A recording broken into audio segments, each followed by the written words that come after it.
Magandang araw sa inyong lahat. Ito ay isang kwento tungkol sa hustisya na dumating mula sa isang lugar na hindi inaasahan. Isang tiwaling pulis, isang matapang na lolo, at isang paghihiganti na binalot sa katahimikan. Isang kwento kung paano ang kayabangan ay maaaring sumira sa lahat, at kung paano gumagana ang karma sa pinakapait na paraan. Si Major Arman, ang tinaguriang bakal na kamayti ng Maynila, ay hindi kailanman nag-akala na ang kanyang aksyon ng pagsasaboy ng maruming tubig sa kagalang-galang na si Lolo Jose, isang retiradong sundalo ng Philippine Army, ang magdadala sa kanya sa bangin ng kahihiyan. Nang gabing iyon, ang mga dating tauhan ng matanda ay kumilos tulad ng mga anino upang wasakin ang buhay ni Arman magpakailanman. Paano nga ba nangyari ang lahat? Halina't pakinggan natin ang buong kwento. Ang Maynila, lungsod na dapat sana ay puno ng kasaysayan at init ng pagtanggap ng mga tao, ay nagtatago pala ng madilim na bahagi sa likod ng asul na uniforme na dapat sana isimbolo ng proteksyon. Si Major Arman, isang opisyal ng pulisya na may mataas na ranggo, ay matagal nang ginagamit ang kanyang posisyon bilang kasangkapan sa pang-aapi. Araw-araw, umiikot siya sa lungsod na may nakasimangot na mukha, naghahanap ng bagong biktima na magiging mapagkukunan ng kanyang tikita sa araw na iyon.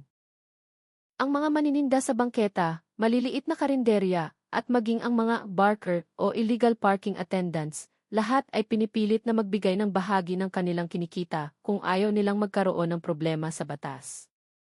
Ang kanyang mga biktima ay hanggang bulong na lang sa sarili, takot lumaban dahil alam nila kung gaano siya kamakapangyarihan. Hindi siya basta ordinaryong pulis.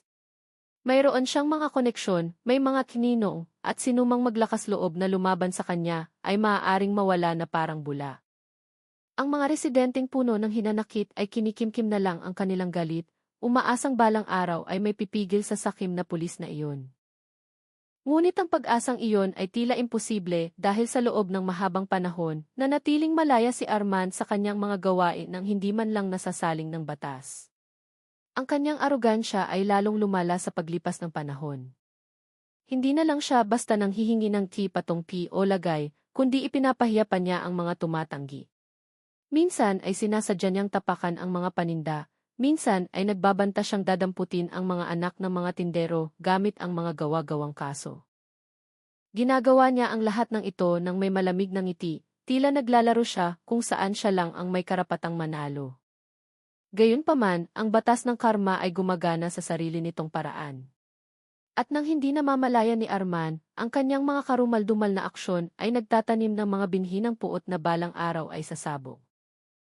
Ang mga mamamayang tahimik ay hindi dahil sa takot sila habang buhay, kundi naghihintay lang sila ng tamang pagkakataon. At ang sandaling iyon ay malapit nang dumating. Nagsimula ang lahat sa isang matandang hindi natitinag, si Lolo Jose. Sa isang sulok ng mataong palengke, naroon ang isang maliit at simpleng karinderya na pag-aari ni Lolo Jose. Kahit na siya ay 72 anyos na, ang tikas ng kanyang katawan ay nananatili. Ang bakas ng kanyang pagsasanay sa militar ay makikita pa rin sa paraan ng kanyang pagtayo at matalim na pagtingin.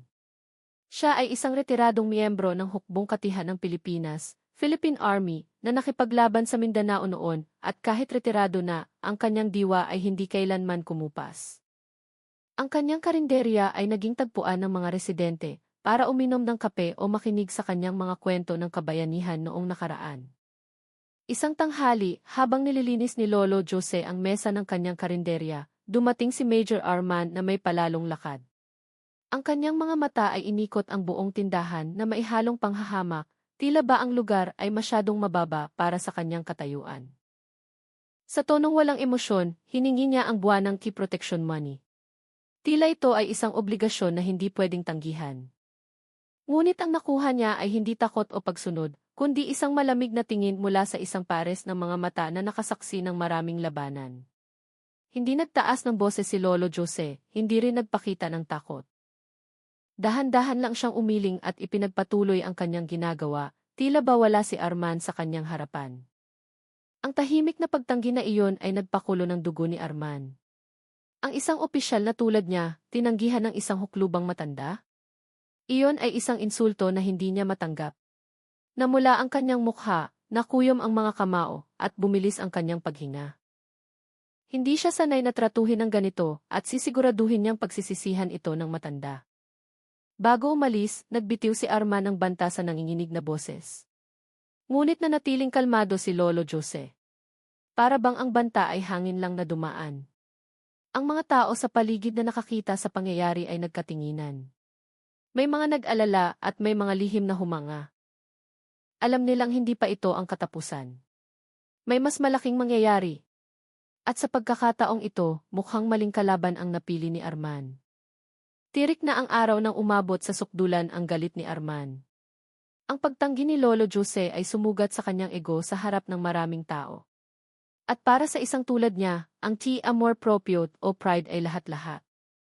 Nang walang pag-aatubili, luminga siya sa paligid hanggang sa makita ang isang maduming timba na puno ng pinaghugasan na maihalong mantika at tirang pagkain, ang kanin baboy mula sa katabing karinderya. Sa mabilis na galaw, sinunggaban niya ang timba at isinaboy ang laman nito kay Lolo Jose. Ang maruming tubig, na hinaluan ng sisa at sebo, ay bumuhos sa matandang katawan ni Lolo Jose mula ulo hanggang paa. Ang masangsang na amoy ay agad kumalat, na umagaw sa atensyon ng lahat sa paligid. Ilang manininda ang napasinghap. May mga umiwas ng tingin, hindi matagalan ang ginawang panghihiya. Ngunit ang mas nakakagulat ay ang reaksyon mismo ni Lolo Jose. Hindi siya nagalit, hindi rin gumanti. Tumayo lang siya ng tahimik. Ang maruming tubig ay tumutulo mula sa kanyang namumuting buhok, habang ang kanyang mga mata ay nakatuon ng diretsyo kay Arman na may tinging mahirap basahin.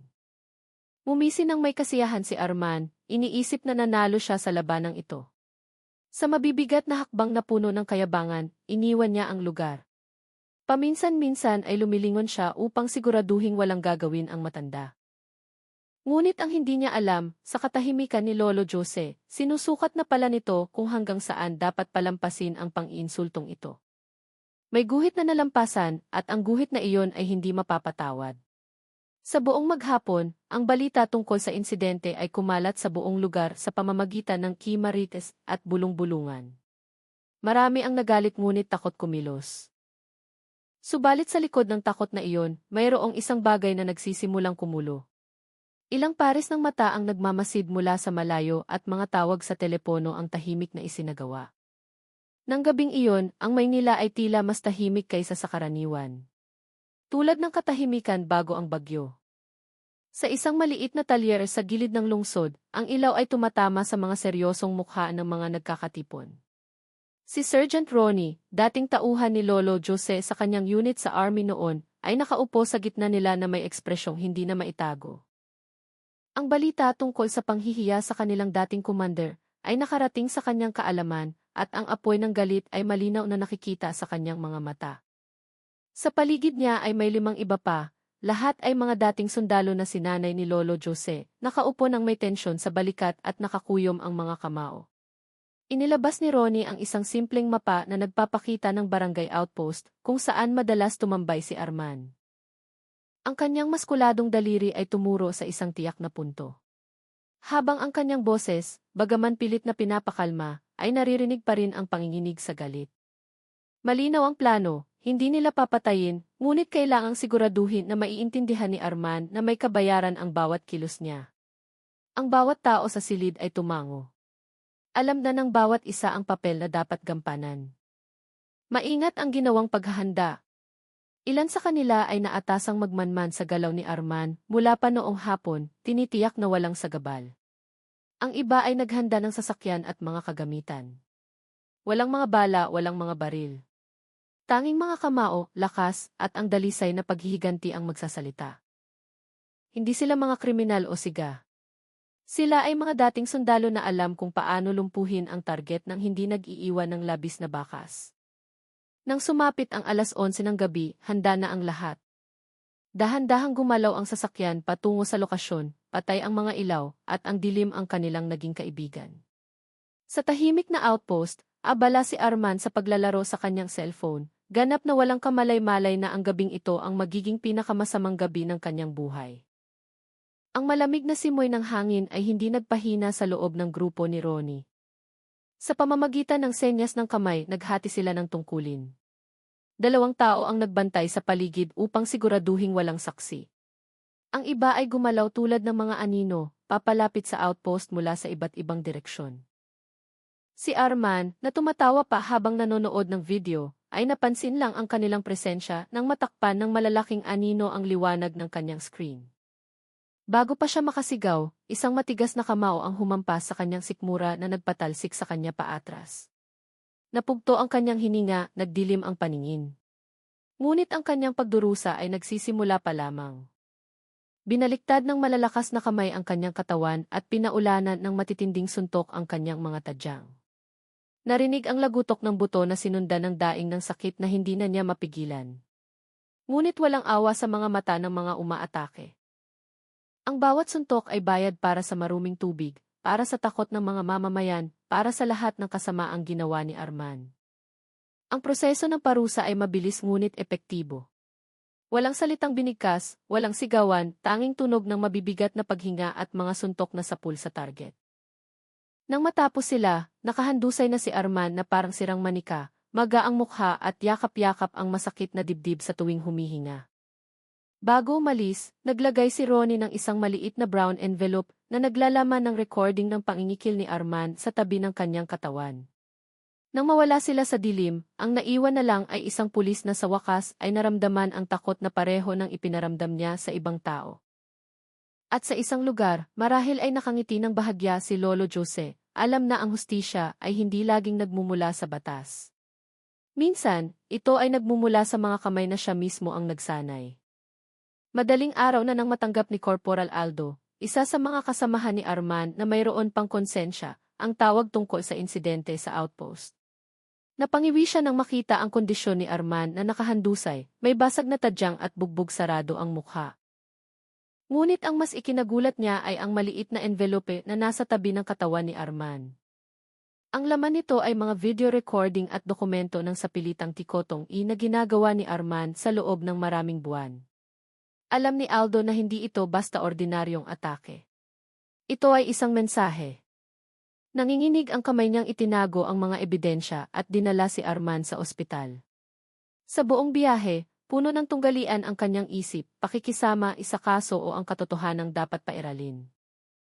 Matapos masigurong nasa ilalim ng pangangalaga si Arman, matagal siyang tumayo sa pasilyo ng ospital, nakatitig sa mga dokumento. Sa huli, buo na ang kanyang loob. I-report niya ang lahat sa Internal Affairs Service, VIV. Kahit na ang kapalit nito ay ang posibleng pagkasira ng kanyang karera, mabilis na umusad ang investigasyon. Ang malinaw na recording at testimonya ng mga residenteng dati ay takot magsalita ay naging agos ng impormasyon na hindi mapigilan.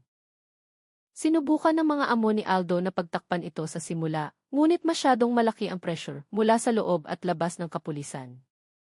Sa loob ng isang linggo, ang kaso ni Arman ay naging usap-usapan sa headquarters.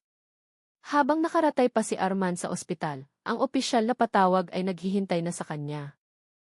Namutla siya nang mapagtanto na sa pagkakataong ito, hindi na niya magagamit ang kanyang koneksyon o pera para iligtas ang sarili. Ang bitag ng batas na matagal niyang pinaglaruan ay bumaliktad at ngayoy mahigpit na nakapulupot sa kanya. Puno ng mga usisero ang korte sa unang araw ng paglilitis. Si Lolo Jose ay nakaupo sa unang hanay. Kalmado ang kanyang mukha, ngunit matalim ang mga mata na sumusubaybay sa bawat proseso. Dumating si Arman na suot ang uniforme ng pulis na ngayon ay tila damit na ng bilanggo. Tinanggal na ang kanyang tsapa at mga ranggo. Naiwan na lang ang bakanting tela sa kanyang balikat na dati ay labis niyang ipinagmamalaki. Ibinaba ng piskal ang maliit na maso, binasa ang mga kasong korupsyon, pang-aabuso sa kapangyarihan, at physical injury. Ang mga ebidensyang inilatag ni Corporal Aldo ay mahirap pabulaanan. Ang video recording, ang mga kahinahinalang yaman, at maging ang mga litrato ng pagsasaboy ng maruming tubig kay Lolo Jose ay malinaw na nakterpampang sa malaking screen ng korte. Hindi nagtagal ang pagpapasya ng hukom. Malinaw ang hatol, dishonorable discharge o pagkakasibak sa serbisyo ng walang karangalan at 5 taong pagkakakulong. Nang bumagsak ang maso sa huling pagkakataon, napuno ng hiyawan ng tuwa ang silid.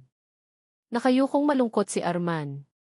Ngunit ang huli niyang sulyap kay Lolo Jose ay may bahid pa rin ng kayabangan. Tumango lang ng marahan si Lolo Jose. Tila may naunawaan na hindi naiintindihan ng iba. hindi pa ito ang katapusan. Sa likod ng pader ng City Jail, may ibang batas na naghihintay. Isang batas na hindi nakasulat, ngunit mas mabalasik kaysa sa anumang alituntunin. Ang paglangit-ngit ng pinto ng selda ay nagtapos sa paglalakbay ni Arman bilang isang pulis. Ang amoy ng pawis at matapang na panlinis ay sumalubong sa kanyang ilong nang ipasok siya sa selda ng mga ordinaryong kriminal. Ang mga mukha ng ibang bilanggo ay nagningning nang makita ang bagong dating, lalo na nang malaman nilang isa siyang dating pulis. Ang unang araw ay ang pinakamabigat na pagsubok. Ang kanyang pagkain ay sa pilitang kinuha, ang kanyang higaan ay inupuan ng iba, at sa tuwing dadaan siya, laging may paang sadyang nakaharang para siya ay matisod. Ang mga jail guard ay nagkunwaring walang nakikita. Tila ito ay isang ritual ng pagsalubong o binyag na dapat pagdaanan ng bawat taong tulad ni Arman. Nang gabing iyon, sa madilim na sulok ng selda, naramdaman ni Arman ang sakit ng basag na tadyang. Ngunit ang mas masakit ay ang katotohanang nasa kabilang panig na siya ng rehas na dati niyang ginagamit para manakot. Ang institusyong dati niyang ipinagmamalaki ay itinapon na siya na parang basura. At ang lipunang kanyang inapi ay masayang pinapanood ang kanyang pagbagsak. Sa kabilang sulok ng kulungan, isang grupo ng mga bilanggo na may malalaking tatoo, mga miyembro ng gang, ang nagbubulungan. Sila ay mga dating siga na hinuli ni Arman gamit ang maruruming paraan o itanim ebidensya. Ngayon, sila na ang maihawak ng kapangyarihan. Isang lalaking kasing laki ng kalabaw ang umiti ng malapad habang pinaikot ang isang sinturon. Isang malinaw na senyales na sa susunod na linggo, si Arman ang magiging bagong sparring partner nila. Tuwing Huwebes, kapag nagsisimula ang oras ng ehersisyo o paaraw sa bilangguan, tinatawag si Arman sa isang liblib na parte ng GIF na hindi abot ng GIF. Doon, naghihintay ang mga maskuladong bilanggo na may nagniningning na mga mata. Tinatawag nila itong training session. Ngunit alam ng lahat na ito ay isang ritual ng pagpapahirap na pinapayagan ng palihim. Una, ginagawa nilang tackling dummy si Arman. Ilang beses na ibinabato ang katawan niya sa basang sahig hanggang sa siya ay sumuka. Pagkatapos ay lilipat sa pagsasanay ng suntok kung saan kailangan niyang tiisin ang sunod-sunod na jab at hook sa tiyan na mayroon pang mga dating sugat. Ang tunog ng kanyang mga tadyang na muling nagkalamat ay naririnig. Ngunit walang tumitigil. Ang pinakakinakatakutan ni Arman ay kapag naglalaro sila ng bago, tulad ng paghahagis sa kanya sa pader na semento o pagtali sa kanyang mga kamay at pagpilit sa kanyang tanggapin ang mga atake ng sunod-sunod. Sa tuwing siya ay mawawalan ng malay, bubuhusan siya ng mga bilanggo ng maruming tubig, na galing sa inidoro o kanal, hanggang sa magkamalay siya. Eksakto tulad ng ginawa niya kay Lolo Jose. Linggo-linggo, ang katawan ni Arman ay lalong humihina. Ngunit nakapagtataka, walang opisyal na ulat tungkol sa pagpapahirap na ito. Ang doktor ng bilangguan ay itinatala lamang ito bilang aksidente sa ehersisyo. Sa katahimikan, alam ng lahat, maging ng mga gwardiya, na ito ay isang anyo ng hustisya na hindi kailanman makukuha ni Arman sa korte man. Habang ang balita tungkol sa paghihirap ni Arman sa loob ng kulungan ay kumakalat bilang mga bulong-bulungan, bumalik si Lolo Jose sa kanyang nakasanayan sa maliit na karinderya. Ang mga tao ngayon ay dumarating hindi lang para sa kape at pagkain, kundi para marinig din ang pinakabagong balita tungkol sa nasadlak na dating pulis. Ngunit laging iniiba ng matanda ang usapan, tila ba hindi na niya ito problema. Sa dingding ng kanyang karinderya, nakasabit ng maayos ang mga lumang litrato ng kanyang serbisyo sa hukbong katihan. Ang isa sa mga larawan ay nagpapakita sa kanya noong bata pa kasama si Sergeant Ronnie at iba pa. Ang mga mukharing iyon na ngayon ay naging hindi opisyal na tagapagparusa ni Arman. Ngunit hindi kailanman ito pinag-usapan ni Lolo Jose. Para sa kanya, ang mahalaga ngayon ay masigla ang kanyang tindahan at ang mga residente sa paligid ay makapamumuhay ng payapa ng walang takot sa kotong. Isang hapon, habang ang langit ng Maynila ay kulay kahel, isang batang paslit ang nagtanong kung masaya ba siyang makita si Arman na nagdurusa. Hinaplos lang ni Lolo Jose ang ulo ng bata habang nakangiti. Ang hustisya ay hindi tungkol sa kasiyahang makita ang iba na nagdurusa, sabi niya habang nakatanaw sa malayo, sa direksyon ng kulungan na hindi naman nakikita mula sa kanyang pwesto. Kundi tungkol sa pagsisiguro na ang lahat ay makakatulog ng mahimbing ng walang takot. At nang gabing iyon, sa unang pagkakataon mula noong insidente ng maruming tubig, nakatulog ng mahimbing si Lolo. Sa kalayuan, sa likod ng malalamig na pader ng City Jail, isang lalaki ang nananaginip na sinasakmal ng mga aninong hindi nagpapahinga. Ang gulong ay umikot na ng buo. Ganyan ang kwento ni Major Arman. Isang taong nabitag sa sarili niyang kasamaan. Mula sa trono ng pagiging isang makapangyarihang pulis, siya ay bumagsak bilang isang kriminal at naging laruan sa likod ng mga rehas. Habang pinatunayan naman ni Lolo Jose na ang tunay na karangalan ay hindi kumukupas sa panahon at ang tunay na hustisya ay laging humahanap ng paraan kahit pa dumaan ito sa mga kamay na hindi nakikita. Naway maging aral ang kwentong ito sa ating lahat na ang kapangyarihang tiwali ay babagsak at ang bawat pang-aapi ay tiyak na hahantong sa sariling kapahamakan. Magandang araw at maraming salamat.